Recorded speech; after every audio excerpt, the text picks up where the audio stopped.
my favorite.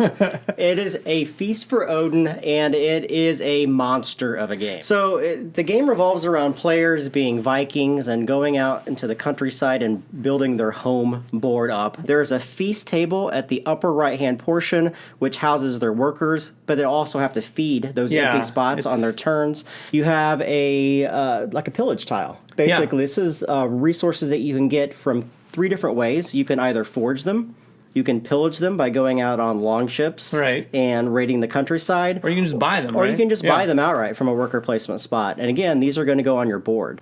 Now, there is a main board, but there's other boards you can get too. There's islands, and then there are these areas too. You have sheds, you have stone sheds, and then you have longhouses. Yeah, as if not covering up all these negative ones was enough. Right. You can grab even more things. Now, the cool thing about those is even though they come with some of those spots that you have to cover up by the end of the game, or need to try to anyway, there's a lot more easier options to surround and get extra resources throughout the game. That's right. Even more income as well.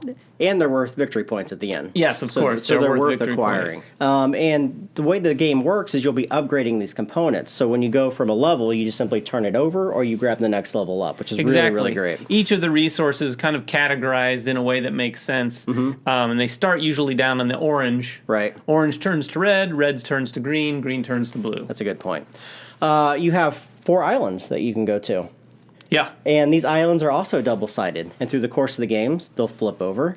So you can kind of pick and choose which island you may want to grab. Yeah, these islands, a lot like a lot of the things in this game, are just one more of those elements that make you think, oh, maybe I should go get that. Because as Jeremy was just starting to point out, these islands sit out there for anyone to go to using a certain space on the board to acquire and then to use. You have your occupation cards, very Agricola-like. You'll acquire these through the course of the game. You'll go to action spaces, which will allow you to turn them over to either take one-time immediate actions, every time actions, or ongoing effects. The ongoing effects are the things that really sort of tailor the way that you play the game. That and lead me off into wrong directions. Wild directions, right. But the weapon cards will be used for whaling, snaring animals, raiding and pillaging. And hunting, right. So you have like crafting, you have shipyards, you have the ability to pull resources off the board, you have the ability to play cards from your hand. Livestock. Right. And you'll find that these categories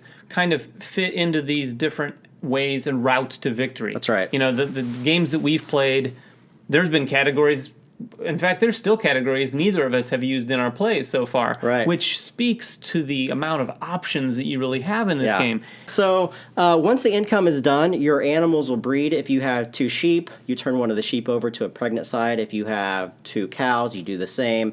If you had a pregnant cow or sheep, they give birth to a new tile, which is placed into your pen. Right.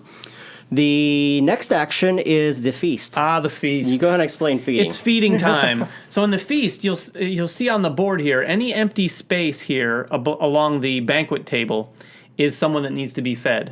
So you're going to take your reds and your oranges and place them side by side. Guys, I got to say, this is easily a top contender for my top 10 games of the year, and probably one of my favorite games, period. His games have gotten progressively... I don't want to say they're more complicated because this isn't a complicated game at all, but it acts like it is because there's so many options to it, but it's such a simple design. I think his trick is that it's more complicated on one hand, but so streamlined on the other hand. So those things sort of like counter each other and ends up being, especially if you've played some of his games, you can easily get into this game really well. And that's just the variety in the board. Now, there's occupation cards. There's 3 decks of occupation cards. There's 190 unique cards that can lead you down different paths and give you special bonuses and abilities throughout the course of the game. It's phenomenal. Right. I mean, absolutely phenomenal game. I have 0 bad to say about this game. Nothing. I think it could have used a 64th spot on the board. That's funny. So, guys, go check it out. That is a feast for Odin. Easily a contender for one of my top 10 games of the year.